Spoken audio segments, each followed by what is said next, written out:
The thoughts, views, and opinions expressed in this podcast Blah, blah, are blah. It's entertainment, people. Enjoy the show. Hey, everybody. Welcome to another episode of the Like a Street Photography Collective. I'm Ricky, and today's guest is Mark Bylok. I hope I got it right. I forgot to ask you how to introduce you before, but I've been practicing what I think was right. So, yes, please introduce yourself, where you're at, where you've been, what you do, anything you'd like the world to know. Yeah, it is Mark Bylok. I have my Polish name is Mariusz Piotr Bylok, but I go by Bylok. It's much easier for everybody. I day job wise, I run an IT training business for a large company. So I work Mhm. with a lot of creative folks. We do a lot of content production from like we're trying to do technical training, but we're trying to make it interesting. It's very kind of modern, 2 to 9 minute videos, very thing. And a couple of my employees have YouTube channels on the side, which is fantastic. But I also have a technical department, so they're very focused, and I think that works with both sides of my brain very well.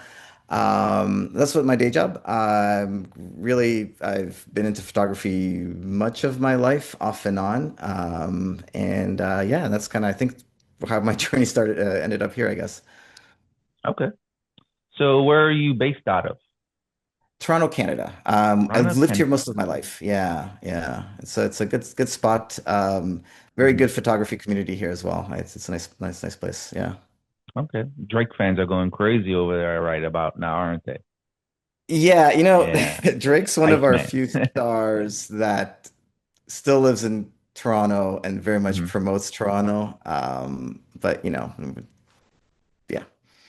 All right. I don't know why, but just random things pop up on my Instagram feed. And for some reason, the Toronto accent, I guess this is very real, how people talk there, which was interesting. Not to, you know, say it's bad, but it's just interesting. Oh, I never hear it, to be fair. okay.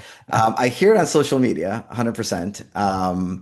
And there's a joke, you don't say Toronto, you say Toronto. It's you don't pronounce it. The more Torontonian you are, the more you just say Toronto. Like you just Mhm. that part is true. Yeah. But the Toronto accent, I almost never hear it. I think this is probably like high Okay. school. Yeah. Yeah, I The don't. the younger It's not generation. here. It's funny Yeah. you say that because the same thing is with people who live in the state of Illinois. The S is supposed to be silent, but then the people who don't live there, they pronounce it Illinois. So you can, it's weird. Yeah. Culturally, I used to when I wrote a lot about whiskey, I used to go to Louisville a lot, and I pronounced Louisville more Mhm. locally because Louisville. I got Yeah. the yeah Louisville. You just get the dialect. And I always wondered if that's like a hidden programming in our brains where like people can tell you're from there. They pronounce Hmm. something differently. So if you pronounce certain words, there's all about codification and speaking as well. There's lots of different ways you can go with that. But just the idea that you speak in a certain way within a certain community, it makes you more part of it. Yeah. They're like, oh yeah, you're not here just once. You've Yeah. come here often to say it correctly. Yeah. I'm glad you brought that up. That's interesting. Cool. But I'm sorry to hijack your time now. This is your segment. So just lifestyle podcast, right? Get a little bit of everything in there. So Of you course. mentioned photography has been kind of a part of your life always. So please kind of tell us your journey, where it started, what kind of photography you were doing, film, digital, stuff like that. Yeah, I my photography was important in my life up until the iPhone came out, which I think is funny. But we had my family had an old Leica. It was a Russian knockoff. It was Hmm. like a Russian knockoff camera that was produced in the 40s, and it's A been in my Zorky? family. Yeah, that's right. Yeah, that's right. I can't. Yeah, you got it. And it's like the model that was most produced. It's like the cheapest model because some of them are worth $1,000, and this is like the one you could buy for a couple $100, right? And it wasn't a very good camera. The viewfinder was terrible. Like you can't really see. You had to use the two viewfinders to use the thing. But I was always very interested in that. And I had in the 2000s, I had an old Nikon digital camera. Like I was really gotten into it. And then the iPhone somehow that veered me in a different direction. I wasn't doing as much photography. I had the phone with me, I guess was the Hmm. idea. And I didn't really take photography on my phone very seriously. So just, I used it, but I didn't like journaled my life, but I didn't use it as like a photography thing. And then, but when I started in 2012, I started writing about whiskey. I became eventually a whiskey author, and my original book concept was going to be a photo book about whiskey. It wasn't Hmm. necessarily going to be a written book. But I also love writing. So I ended up writing 50,000 words and we kind of bridged the idea. So I had Yeah. photography in there, not just by me. I had other photographers. I had, at the time, professional photographers take photos for the book, but I also took some photos for the book and I really enjoyed that creative process, as well as the writing. So that to me was great. That was Nirvana for me at that project there. But part of that, then Instagram became more important. And so now it's taking, like, if you look at my old feed, it's just a lot of whiskey bottles. It's like occasionally a photo of me, but some friends, Yeah. but it's a lot of whiskey bottles. We need the whiskey. Uh, because you're trying to find different ways of photographing generally the same shape in, making it look different, right? So it was very restricted, but also very creative process as well. And so I really enjoyed that piece. But also, I visited a lot of distilleries, and I always had a friend with me with a camera. They weren't always like, sometimes they were just friends that just joined me, and they didn't necessarily weren't photographers, or some were, but I was just like, man, you guys getting these great photos. Like I'm talking to the whiskey makers, I'm talking to people, filling the barrels, I'm talking to all these people, interviewing people for a podcast. And they're just walking around me taking photos, and I always appreciated that a fair bit. And I think at the time I had a Sony RX1, which I loved. I loved that camera a lot. And that's what I used, and then kind of went through that phase for a long time. I enjoyed a lot of the photography I did back then. Okay. Really quick before we do go on, what's the name of your whiskey book? I want to take a look at this. So it's called The Whiskey Cabinet. It was published back in 2013. It's still in print. Occasionally, Amazon has it for 50% off, believe it or not. Because sometimes, books that are in print for so long don't Yeah. necessarily thing. But it went well. It became a bestseller. It went into second printing pretty quickly. Like it did very well. And that's why I Hmm. started the podcast, because I had all these people buying my book, and I'm like, how do I reach out? Like, how do I create a community? Yeah. Because if people just buy your book, you don't know who they are, right? And so the podcast came up after that. There we go. Like LSPC's first ever number one bestseller whiskey author here. You have a book, which, regardless if it's a photo, like just a photography book versus a whiskey book with photography in it, you still have a book. So it's a big accomplishment. Congratulations. I'm working on mine. It's done. I just don't have it printed. I'm not gonna lie, I've been real lazy and been waiting, trying to find a printer. I think I'm gonna go with Blurb, but I don't want a Um, lot of copies, just maybe like 25 the most. But just to say I have a book too. I'm thrilled for you. I talked to Phil Penman a bit about his book and his journey, and Hmm. like it's getting published today is so much harder than it was even like for me 2012, 2013, because I got a book contract. They didn't give me a lot of money, but I did have a contract. Yeah. And they took care of it, but they didn't do any of the promotions necessarily, but it was there. And like today's world, getting a book published, now you're investing. It's not, Hmm. unless you're famous, you're not going to get that contract, and it's just a different world. It really is, because I had thought if I could publish one book, a second book would come easier. Yeah. The reality is, I had a before COVID. I did have a second book in the way about whiskey, but that with COVID, it just everything fell flat from the publisher Mm. side. Um, but it's not there anymore. Like you need to have hits. Every single book needs to be a hit to you, unless you self-print, of course. And that's a different Yeah. story. I think that's Yeah. really more because as you've seen times, the modern times changing, like Yeah. print in general is kind of like dying. It's a weird Yeah. process. It'd be the same for film, right? Well, actually, it's probably true because I seen like a video, a newsprint, or a news piece really about how photography books are becoming more and more increasingly popular um, throughout the world, and people are Yeah. starting to print their own stuff now. Kind of like a resurgence of print because people now they went through their digital phase. Yeah, it was cool at first, but now people they want something more meaningful, kind of like film. We went through the digital phase, and now film cameras are coming back. Leica is probably the first modern company still in existence to re-release a film camera with the M6 reissue. Yeah. Yeah, I think about that a lot. I think about that a lot because I also have been buying a lot of print photography books, and I find I find, and this is a personal thing. This is not a worldwide thing. It's just for me, sitting with a book in my lap, turning the page is an opportunity to stare at that for a long time versus having on the screen, my finger just immediately wants to click next as opposed Yeah. to sitting with it. And that's not a commentary on the photography or the photos. I think it's definitely a commentary on me and how I consume things. And Hmm. I've noticed that because it's not the same looking on a website and seeing photos. It's just not the same. Yeah. Yeah, I think I definitely agree, right? Because when you got a book, you can observe, you can see the detail more. You kind of feel more connected to the photographer with a physical copy, right?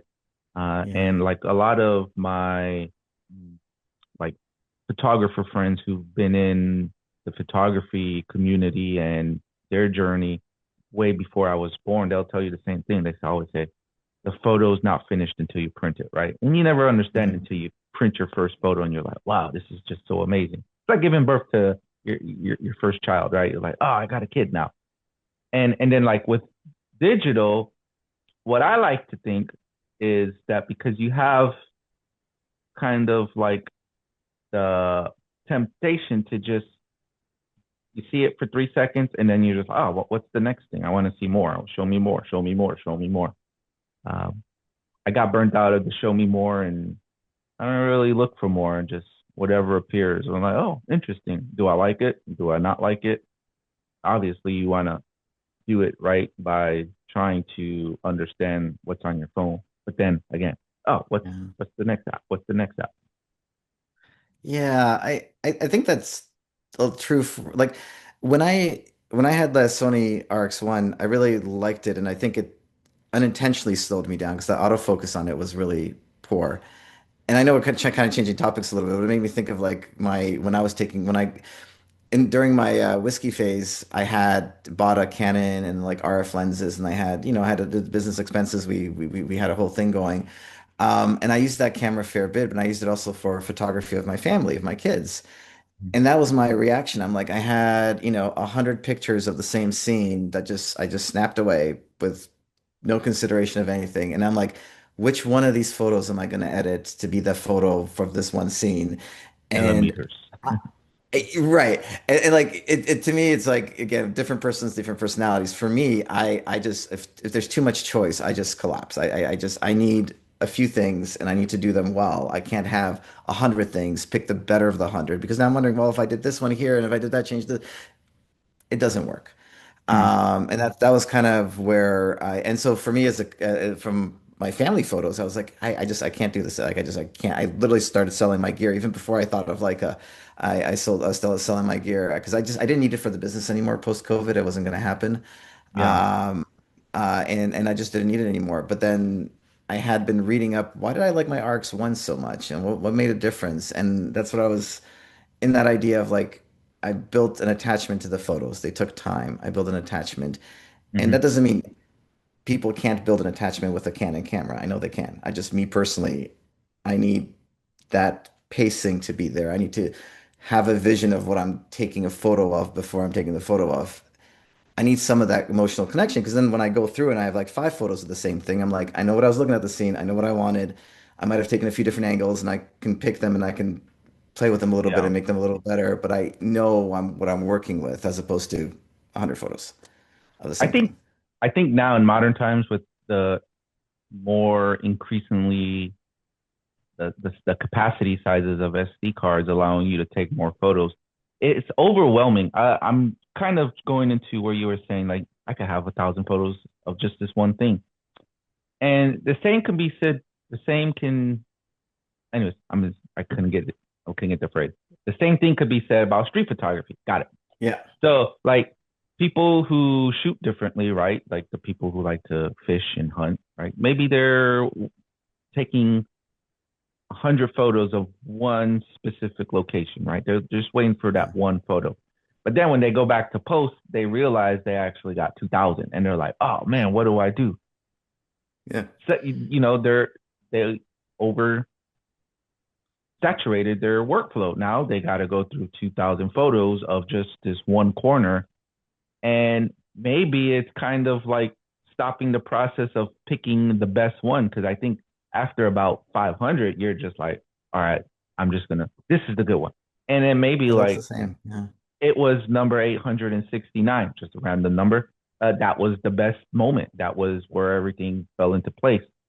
But they've, taken so many photos that they kind of hit it.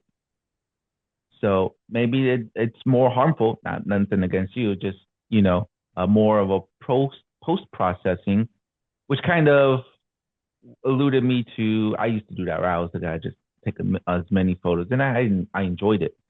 But Mhm. then I got tired of going through 5,000 photos in a single afternoon. So shutter discipline. I've said it many of times, and people know I love the word. So just Yeah. be disciplined on your shutter.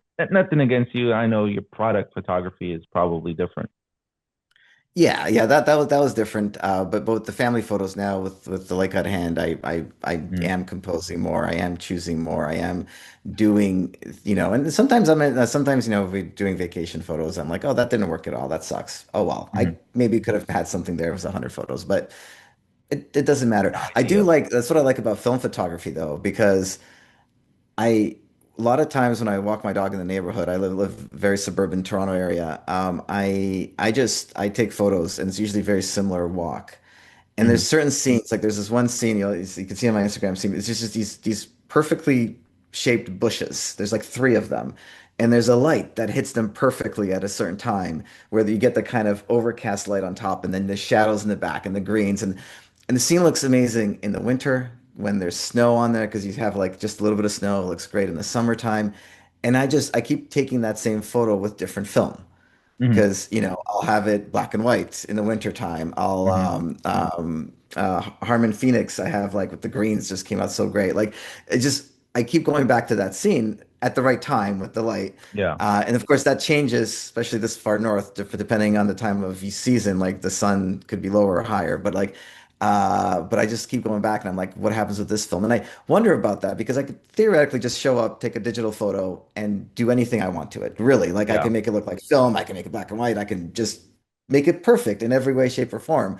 Mm-hmm. But somehow it doesn't feel as earned as when I take it with the film camera and enjoy that part of it. And I wonder about that. Like, why do I bother? I don't know. I do. I really enjoy that piece. Yeah. I'm glad you brought that up because with film, the whole process is just a cliche word maybe. It's just so unpredictable. Hmm. And you really have to shoot film to understand this. And I like that you said that you go back to the same location at the same time with different film stocks. But even if you went back with the same film stock and you shot it with the same settings, it's Hmm. never going to be 100% 100%. identical. And that's a lot because of the film emotion. You don't know how it's going to react, right? The development process, maybe they agitated 9 times instead of 12 times. And it's just the whole form of creating with the film. Um, but there was, to kind of tie back into that project, there was a guy, I think he was in Germany. It was like a video clip where he did a very similar project, but he did it of a ping pong table. And it Hmm. was like one of those park ping pong tables. And he Yeah. took pictures of this from the same angle. I think his like apartment building was right above a park, and it was just like one of those community ping Right. pong tables. And he did a 365 project, and he took pictures of it every day, and it just shows you how the community actually used the table. And it wasn't majority was not used for ping pong. People would sit on it, people had picnics on it, and then in the winter when it was covered in snow, it was just kind of isolated and alone, and it kind of captured like the human uh like emotion as a ping pong table. It was a very beautiful project. So yeah, keep going with your project if you are. If not, then go back to it, revisit it, try a different film, same film. Yeah, it's a fun thing. Yeah, I think so. I think the concept like of film and film looks are interesting. I don't know, I think part of it is the distance and time from taking the photo. I think, I think it's true to say it slows you down, but I think sometimes, like you take six quick photos because you're going tomorrow to get the film developed. So you just, Yeah. flash off a film too. So, and I don't know. I really I enjoy the process a lot. I also enjoy digital photography as well. I think they all have their place for sure. But I like committing to one or the other. So if I went to a baseball game a couple of weeks ago, just brought the film camera. That was it. I just stuck to that. And other times I'll bring the digital camera and do that. I don't get a chance to do a lot of street photography, sadly. I really love the genre from a consumption's perspective. But I just with the family and work, I don't get to.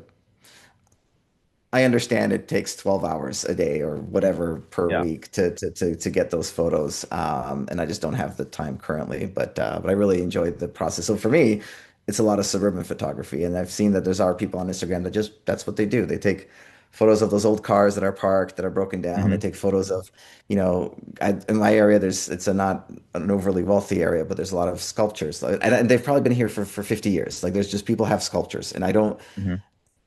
in very kind of modest bungalow houses. And so I find that very interesting. Like they don't photograph very well, sadly, because they're usually white, Yeah. gray weather. They don't have a lot of details, not a lot of You got to contrast. make it interesting. Uh, you got to make it interesting. Now, this is where I start going on people's lawns and having them stare at me. Yeah. This is the next step, clearly. But that's the kind of stuff that I get to do with film specifically, because with digital, it just seems, I don't know, doesn't seem as Mhm. exciting for me. Yeah.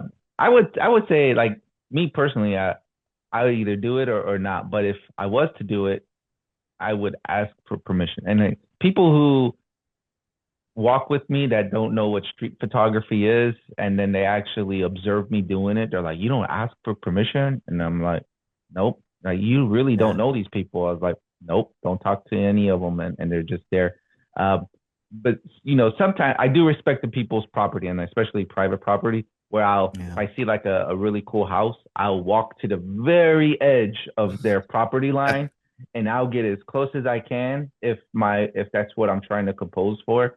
And I Yeah. won't trespass, but I'll still take pictures of their house because it's a beautiful house, or it's just like old, dark, decrepit, and falling apart. I like those old, um, vintagey, historical looks of houses, and nice architecture is nice to take pictures of too. But I prefer grunge because I'm from Chicago, and it reminds me of growing up. Yeah, Toronto and Chicago are very similar in some Mhm. ways, just size and kind of suburban and the warehousing and the different wealth imbalances as well. I like there's one neighborhood here. There's like this the house is run down. The cars on the driveway are run down, and they have this beautiful sculpture of a dog. Mhm. It looks like a small, I don't know. I don't even know what it was. Just a small dog.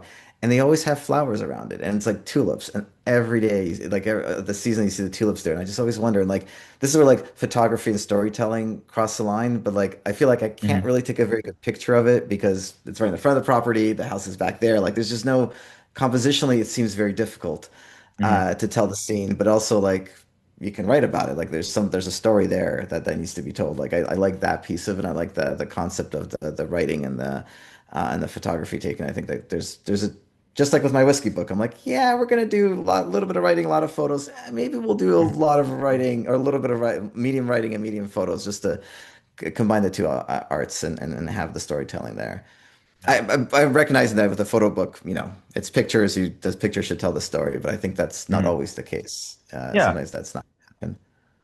I like that concept. Actually, I've been kind of working on a personal project. I don't think anyone will see this. This is really more for can I do it or not, right? So I've mentioned before talking with Jim McDermott that I write poetry, and I've been getting more and more involved in it, and I've been writing a lot more. And I'm doing a again personal project where I'm just chosen a random emotional work, just random. And I'm trying Yeah. to create a photo story, but it's actually a poem, series of images without words, right? Now, something similar to what you mentioned, which had brought a question to mind where you say you write and you like writing. Is there any way that when you're taking photos, you're out walking, whatever it is, wherever you're at, is like the concept of writing. Do you translate that into your photos itself? Yeah, I think I'm getting there. I don't think I do right Mm, now. I think I'm taking photos first, with these few exceptions I mentioned, taking photos first and then figuring out what the story is later. But that seems to be the direction I'm going for sure. So wait, tell me more of this. So you're doing, there won't be any words on it, but you're doing poetry? yeah, again, it's a weird I concept, but I love it. This is so amazing. I'll give you an example. Um, like just time. I don't know. Hmm. I'm trying to create a photo, a poem, not a story, because you know stories have been done before. And when I say story, I like to use the example of W. Eugene Smith, great photographer. Like if you look at his photo book Minamata, I would consider that a story, right? A series Okay. of photos based on an event that happened, and there is language in there, Hmm. type. So it's kind of like it's duality, right? But I'm trying to avoid writing in general. But then now I'm also working on another project where I take a picture and I'm gonna write a personal poem about the image. So I don't know what I'm gonna write, and it's kind of the opposite. People will write first and then take a picture to kind of mirror Right. the writing. I'm gonna take photos. I'm gonna select the photos, and then I'm just gonna write random poems based on what I wrote. So yeah, I listen. I I pushed that sounds myself. like a. I love that concept. I can't grasp it in my brain, which I think is what makes it interesting for me as well. I think Mhm. that's awesome. Like that thought put to work is awesome. Yeah. I think like we do. I think the creative process is critical for us. I think, there are people that tend to be wanted more creative than not. I think for me, I've always needed it. I think, I had a very, logical degree. I got a computer science degree, very kind of traditional path for programming and things like that. But I enjoyed that creative part of programming as well. Like in computer Mhm. programming is a creative endeavor as well. The way you write the code, it's a whole like it's structured, but you can write it different ways, and there's a creative process there. But when my work went more towards other things, I needed to have creative outlets. I needed Mhm. writing, photography. These are all very important things to do. Yeah, I love that you're very much in the creative process. Like you're living it in a different way than I do, I'm very curious about that. I love that. I love that. Oh, I appreciate it. So I found out just reading random. I guess it kind of started reading philosophy, right? And then Mhm. I was like, a lot of this, like Stoicism. I read a book. It's called the 365 Stoic, right? And you're supposed to read one passage every day. And there's Mhm. 366 passages because there's like one for leap year. You're not supposed to read that one unless it's leap year. Wow. And it's really good. It changed my way of thinking. And then what it actually did, it unlocked my the deeper parts of my brain where if you really truly study something and they're like a creative person, the process itself, no matter what the media is, it translates Yeah. 100% identical. So like you just said, like coding computers, like you're Yeah. creating something. It's the same process of taking photos. Like you still have to create it. You have to like physically it's different, but the process mentally is the same. You have a start, you have you got to test it, which is post processing. Yeah. The whole process, like no matter what it is. And then I challenged myself even further. I just started buying random books, like philosophical or whatever it may be. And then I tried to extract the information that was pertaining to that and tried to convert it into a photography mindset. And it worked. Right. And then the more I started doing it, I actually started to, you know, unlock different parts of my thinking process and become more creative. And just now I see everything as a creative process. And then I look at it as how can I use that to be a better photographer? How can I use this into my photography? How can I create something new with this concept? And it has nothing to do with photography. So I look at Yeah. just Yeah. whatever it is and I just extract. I'll study and then I apply. And I've come up with some pretty good processes internally. And, I don't share everything because everything doesn't need to be shared with the world. And it's really more of a self-fulfilling journey. We in my corporate life, in training, we talk a lot about frameworks.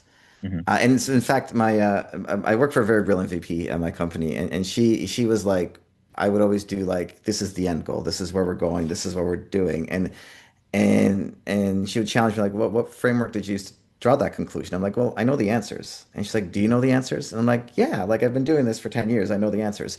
I didn't say it that way, but like, but in my head, I'm like, Mm-hmm. I said, well, think of it as a framework. Where are you starting? What do you need? What do you need? What do you need? Tell me what that framework looks like, and then you'll see what you're missing. And that blew my mind. I'm like, and that's, think of it the same with the creative process. Like you have, it's kind of what you're saying. Like you're creating a framework. You can apply it to different things, but because you have a framework for it, you can see what you're missing, and it also makes us less results oriented. Because people like me chase results really quickly. I'm just like, Mm-hmm. I don't think that's a very Happens. creative thing to say, but Yeah. like I chase the result. Um, but I don't anymore. Like with the framework, I'm like, right, I don't, it's not about the result. It's like you need, because you can take a great photo and it could be a fluke and never take another one in your life. And that's the whole thing. But like the idea is you create a framework on how to get there and how to succeed and intent that, like for me, it's a lot about intention and vision, but and then like taking a good photo, having some good material, and then having an editing process that helps it a little bit, and then that's the stuff. But like that's what I like that because I think I see that with my kids too. They're always like chasing, okay, like that's the end, I'm just going to be there, and I'm like, Mm-hmm. the journey. Yeah. That's another way of saying it. It's, maybe I'm just saying it's about the journey, which is, and that makes my entire framework argument seem very silly, but yes. Mathematical equations. Like, how did you get there? Yeah. And like math is a funny thing where when I was a kid, I hate math. And I still hate math to this day. Like if it's not plus and subtraction, like then calculator comes out. Right. Yeah. And the more you realize like everything is somehow mathematically connected, some way or form, shape, geometry and Yeah. photography for Yeah. composition and stuff like that. It is like you literally use math. You may hate it and you may say that I'm wrong, but just think about it. Now, the other thing I learned about math is that it's very similar to photography, where it's a man-made concept. Man created math, right? The whole Mhm. idea of math. Man created photography, and then you have what the rules of an equation. You can't break the rules to get the Right. answer, right? And but it's contradicting because like when I was in school, I would get the right answer, but my equation following the rules was completely wrong. And Yeah. you would get the wrong, the professor would be like, oh, this is wrong because you didn't do the proper equation. But you're like, but the answer is right. You're like, yes, you technically got the right answer, but you didn't follow the rules. And it's the same thing with photography. Yeah. People wrote the rules of photography. You can't do this. You got to crop and you got to do all of this. But you're like, but the answer is still right. You're like, yeah, technically it is, but you didn't follow the rules. Again, same process, same concept, everything translates. Yeah. So there's no wrong way to get the right answer. Basically, long story short. It's true, and like in school, like schools today, they teach math differently. Sometimes they ask students like, "How do you get to that answer?" My wife said works for a school board, but they're like, "How did write what you think the answer is? Write how you did this answer." Like there is that attempt to kind of Mm-hmm. use a person's instincts and just to have them develop their own strategies, because to your point, having the same strategy on repeat isn't going to work Mm-hmm. for everybody, or for many, really. Just we're all different. I learned that with whiskey tasting and reviewing. I learned at a very like definitive level people's different palates and how they Mm-hmm. taste things differently. And like you can't escape it. Like you can't escape. Some people are very sensitive to sulfur. Some people are very sensitive to smokes, like smoky notes, like with smoky scotches. And the sensitivity, like their palates are so different. So Hmm. how do you write to an audience where a vast majority of the people will taste what you're tasting completely differently? Because Hmm. I can't taste the same way other people taste. And became very aware of that early on. It we're just different. We are, and we consume things differently. We visually consume things differently. Everything's different. Hmm. Yeah. Um, and so sometimes on a creative space, being successful means, appealing to a master audience, certainly, because Hmm. you have a bigger audience. But sometimes it's just being really great at something too. Because I think I found that in whiskey too. Like there's whiskeys that I thought were like too. I don't know, like I thought like these were too intense whiskeys, people wouldn't enjoy them. And like those really excellent whiskeys always translated into no matter Yeah. what audience I spoke to. Because I would speak to, I have like whiskey tastings of people and so I'm like, oh man, I'm like, I'd pick this bottle. I'm like, I just don't think people are gonna like it. I'm like, it's like such a great whiskey, but I just don't think I would come into it like I don't think they'll appreciate it. And I poured this whiskey, and I don't bias there. So a lot of times I would pour it blind and like people loved it. I'm like, they get it. They don't like there was some disagreement here or there of some common whiskeys, but this they got. And to my what I concluded was like authenticity and excellence comes through no matter what in many cases, but it's that muddy ground in between that's a little harder to predict. Hmm. And it was a very interesting idea, and I think visually we're probably the same and everything else. People are more attracted to contrast colors. Like there's different things. Hmm. Absolutely. So I think that's where like the writing portion of your whiskey, I'm gonna say circle, right, comes really important because, like you said, you can't taste for other people, right? But you can write down, you can speak. You're like, this is what I've experienced drinking this whiskey. These are the notes that I've tasted and smelled. Now, I'm a whiskey guy. I love me some single malts and some blendeds. I went to Scotland a few times and I did their whiskey tours. Now, I'm not gonna lie, I don't know how to taste it properly like a professional. I tried the little swirling where you watch, if it's slow, it means it's a very good stuff. I learned a little Mhm. basics, right? And then like Yeah. the five different lands of the Highlands and the Isles and the different regions of scotches. And but when it comes to tasting it, I would be there and I would be trying to swoosh it around. I'm not gonna lie, I didn't know what I was looking for. And I think that's really more the learning aspect, right? Like it all tastes the same. Does it burn going down? Yes, then it's a good whiskey. That's how I rated whiskey. The more it burned or how smooth it was, if it was flat. And then like sometimes you can taste the smoke. That's just something that you is very dominant flavor in the whiskey. But I still don't know. Like I'll buy a whiskey like, oh, this one says it has chocolate and vanilla notes. Oh, I want to drink that. Thinking mentally I'm gonna taste chocolate. And then I'm like, where's the chocolate? I don't know. Where's the coffee? I don't know. So I need a lot to do learning wise on how to taste whiskey properly. I I think like having written notes and been challenged on why this or that, I learned that because in the whiskey community early on, there was just a few writers that really did a lot of whiskey notes. There was a developed language. People that read and tasted whiskey developed that language. And so Hmm. chocolate notes, like you could even think of it a little bit more waxy, like the waxiness of a chocolate, like fruits typically could be like a spoiled fruit note, maybe from a wine cast. But the the I kind of get that too because I'm still a very particular whiskey drinker. I do have a particular palate and I'm very particular about what I drink. I don't for wine and I don't for beer. Hmm. Wine, I want a dry red. I could care less what it is. Sometimes to my earlier point, sometimes I'll taste something exceptional, like, oh yeah, this is amazing. But for the most part, I'm very indifferent in that middle ground of like, I know what a bad wine is, I know what a terrific wine is, and there's this gigantic stretch of most wines that Hmm. I'll just enjoy. And I'm same with beers. I'm like, yeah, I like an IPA. This is what I like. It is what I am.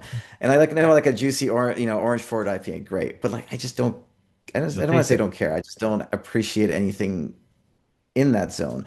Whereas Hmm. with whiskey, I would rate it down like I would have a scale, and it's a 100-point scale, but you're generally rating things between like 70 and 97. Like it's a very limited scale. Um, and I would know, and I would understand, and I would write, and I'd be like, well, if you're sensitive, I don't have a very good my palate isn't very good for peat, the smoky notes. Hmm. So like somebody finds a Bowmore very peated, I barely notice it. I kind of nose it. I'm like, right, it's kind of there. If I think about it, I can, but I just don't have a good sense for it. So I love really peated whiskeys because that's where I get the peat. And so it is very thing. I always say with whiskey tasting, I just say just do the opposite of wine. Don't swirl, pour, let it sit, sip slowly. Your first sip is going to be the worst one. Your second, third sip, your palate acclimates.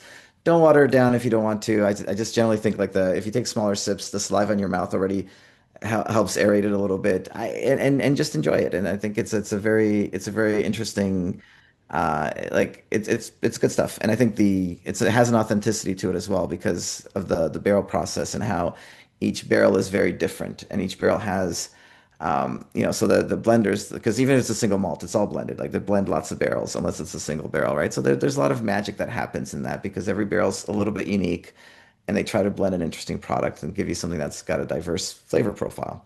Or Hmm. you want a smooth whiskey and you just want something that has one note, and that's great too. Like a lot of people just like I like IPAs, they're just like a Glenlivet, and they'll be like, Glenlivet, great, this is awesome. I'm happy with this for the rest of my life, which is the way I'm with most things, like Yeah. beer and wine.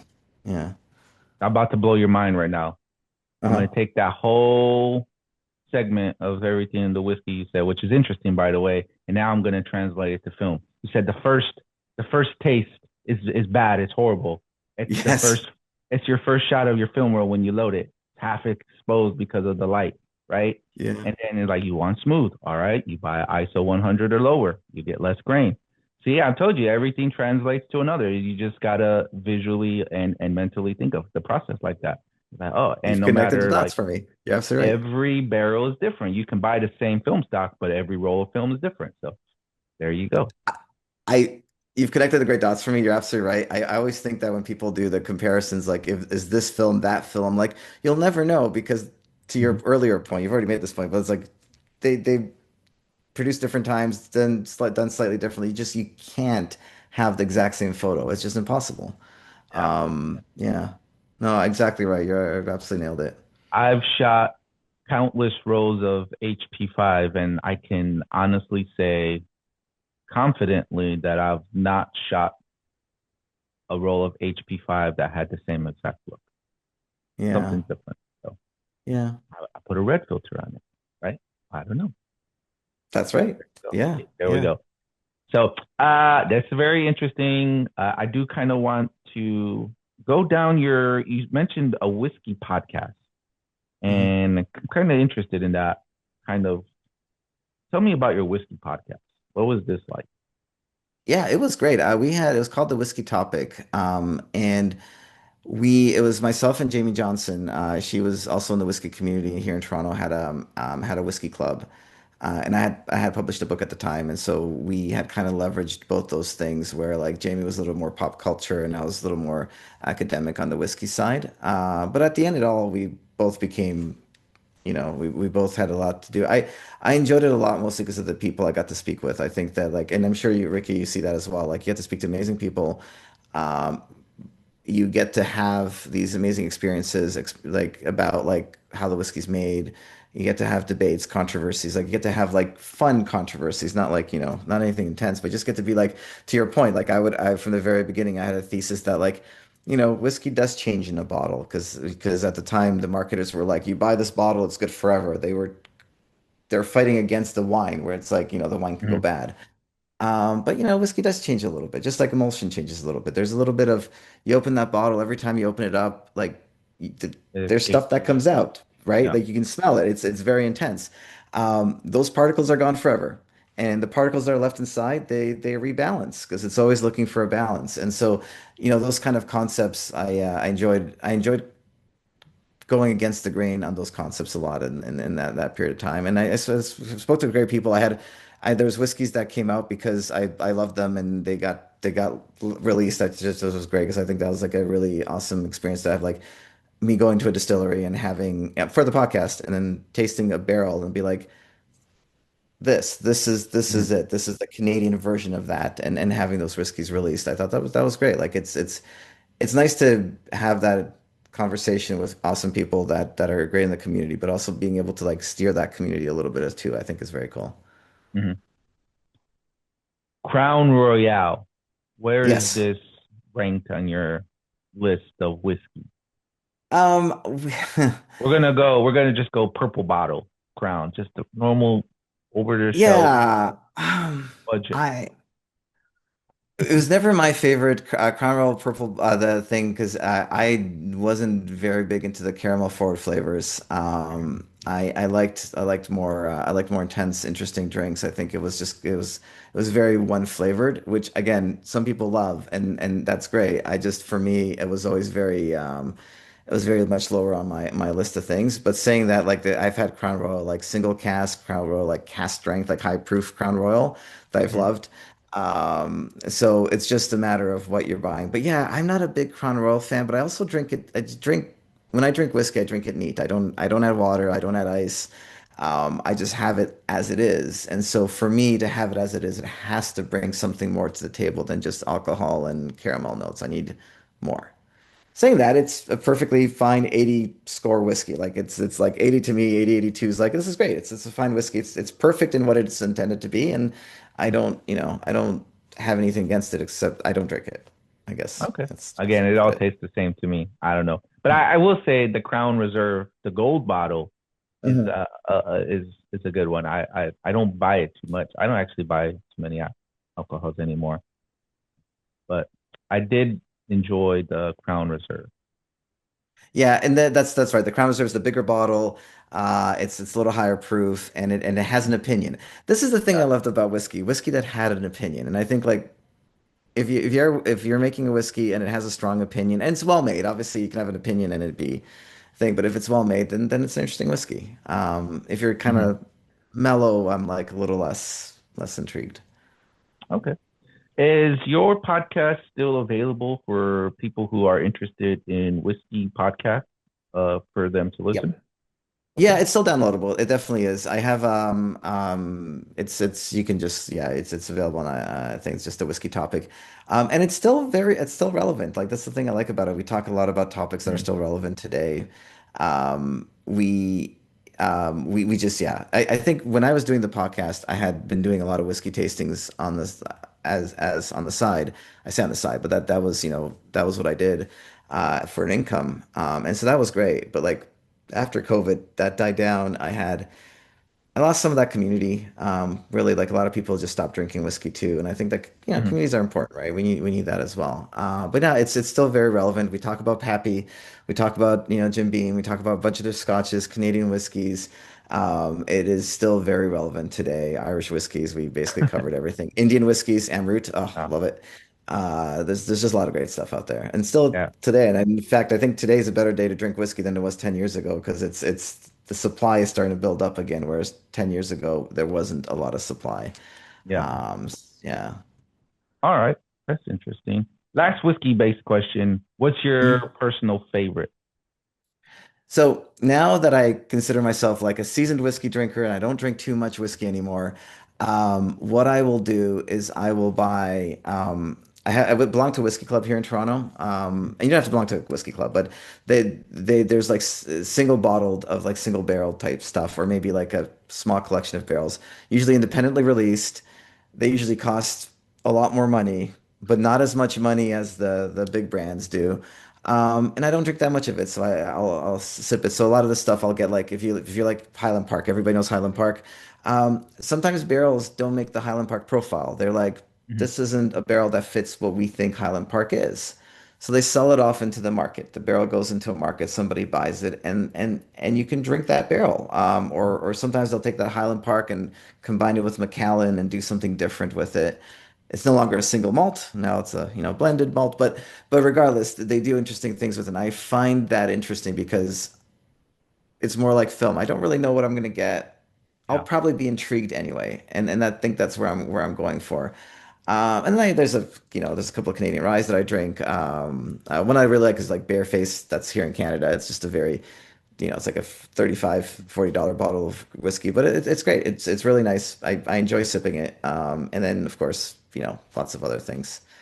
Nice. But yeah, that's my go-to now is I'll buy like that $200-300 bottle of Last you forever.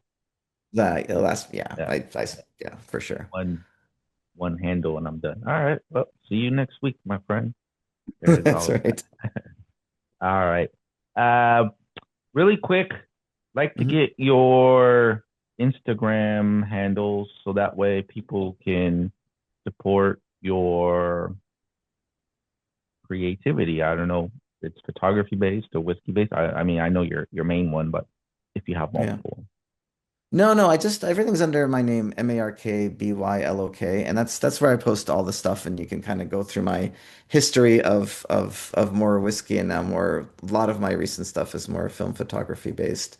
And I generally, like I said, I generally my photos are either like when I'm walking, when I'm traveling, or when I'm with the family. So it's very kind of specific, and I just Hmm. look for interesting things while I do those things. Okay. Now you say interesting things. What interests you? What do you Yeah, find that's a good interesting?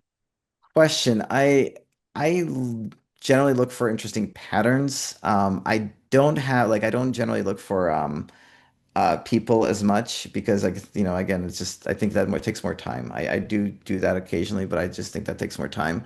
So I generally look for interesting patterns, interesting lights. Like I think here we have some museums and they always put on interesting shows. Like there's always different places to go where I think there's like a something that's unique that makes you question kind of what is this? Where did it come from? I don't get there often. I don't have Mhm. those photos very often, but that's what I look for when I'm out is something that isn't immediately obvious as to what it is.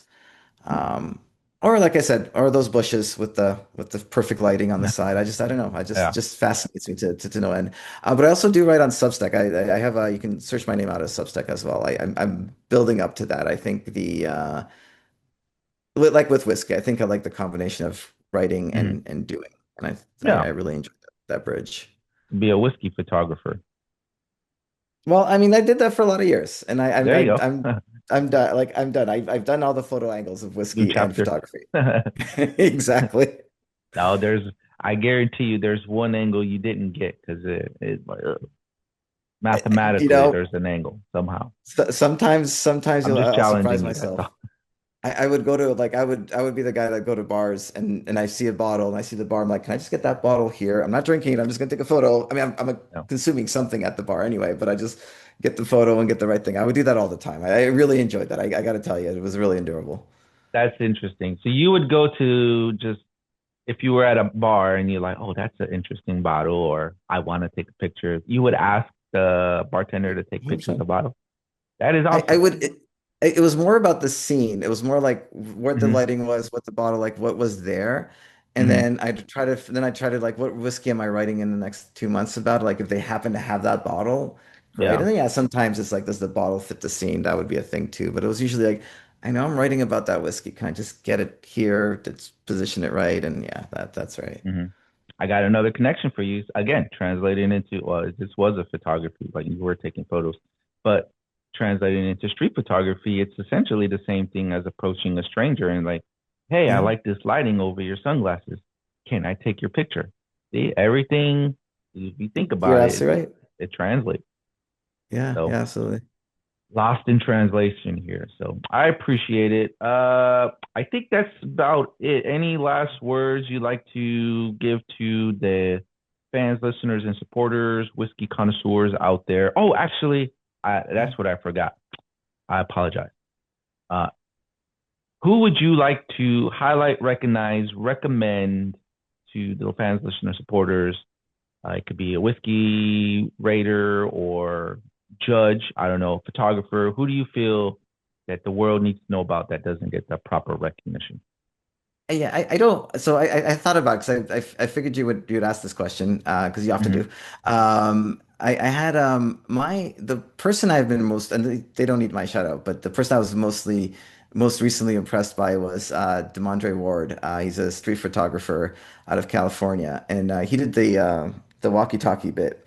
What I really loved about that is he I think he had a 50 millimeter on, and he just layered people. He just did these layered scenes, and you would see him do it live because he would walk around, take a photo, and then you'd see the photo that he took. And I was like, I was just mesmerized by that. I thought he was fantastic. Really just incredibly impressive. I have on the on my buddy of mine, Snack Motivated. That's his handle, Snack Motivated. Him and I both have gone into film. He's a little ahead of me, but he travels essentially throughout the world. I don't know. I think he's in Thailand right now. But he's one of those like he doesn't have a home. He just travels with him and his girlfriend travel from place to place. And he's got like a Mamiya camera and some and Olympus and some other things, and he's just always taking photos. And I love the fun places he gets to, and he's every 2 months he's somewhere else. Mhm. So that's thing. And then the other one, and this is more YouTube based. Don't know much about him, but TV the Greek. He's also on YouTube as TV the Greek. Like he's very much started from like an interest in film photography and just has had documented every part of his steps throughout from the very beginning. Yeah. There's like a lot of POV videos, but I think he has a very interesting story that it's very personal to him. He talks about his personal life journey in there too. I thought that was fascinating because again, mixing the art with personal journey with expression, I think is very cool. Okay. Anybody else? No, I think that's good. That was my list. All right. Appreciate it. Any plans or upcoming projects for your photography? Anything you want to work on or get after? So I have this one plan, which I think is maybe not fun, but I'm trying to make it work. Because my kids are like 8 turning 9, we do a lot of vacations. We do a lot of cruise ships because that's a great way to travel with kids. I'm trying I'm going to be on a transatlantic cruise for 14 days. And I'm going to try to do can I create a street photography theme within a cruise ship? Because, these cruise ships are Hmm. gigantic. Some of Yeah. them look like 60s sets. Some of them look like futuristic sets. They have like, and I'm just trying to think if there's an angle there. And I've taken photos on cruise ships and like, I say street photography in quotes because Hmm. it's the thing. But, Not in the studio. no, I get it. yeah. I understand.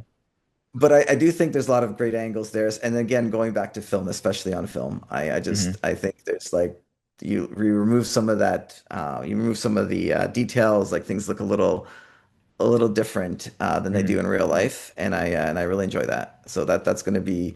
So I've been doing this for a while because we do like 1 or 2 cruises a year. So I've been doing this for a while, but my next one is going to be on that cruise ship for 14 days to see what I can get out of that. That's an interesting concept. Jokingly, I was gonna say we can't call it street photography. We call it ocean cruise photography because you're on the ocean There now. you go. But There you go. uh, I definitely champion this idea. Go out and do it. I will just say, be careful. Some people might, in certain locations of a Yeah. boat. Um, I don't. Me personally, I'd still do it because I like to just push. How far can I go without getting in trouble, right? And I Yeah. like to teeter the line of respect with people, especially like in some questionable scenes. Um, so go for it. Don't be discouraged. I'm sure you'll come up with some really original photos and concepts to it. I think so. I think like you're in the same scene for so many days, you can kind of. But to your point, Wow. yeah, you don't want to be taking photos of the same people over and over again. That would not be fun. Yeah, you'll get yeah. That's the creeper guy with the camera. He's coming around again, and everyone just Yeah, disappears. I gotta tell you, I don't think people notice. And I have most of the time I'm with my kids. It's like very, it's all very nonchalant.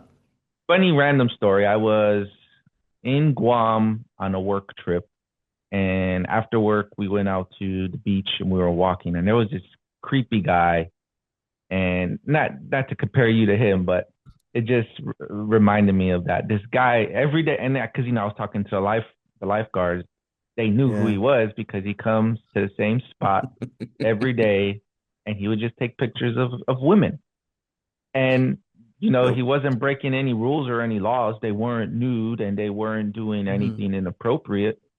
So they're Yeah. like, he's like, he just comes here every day and he's got his large bridge camera and he just takes pictures. And you're like, as a non-street photographer person, and maybe it's kind of creepy or not, I don't know.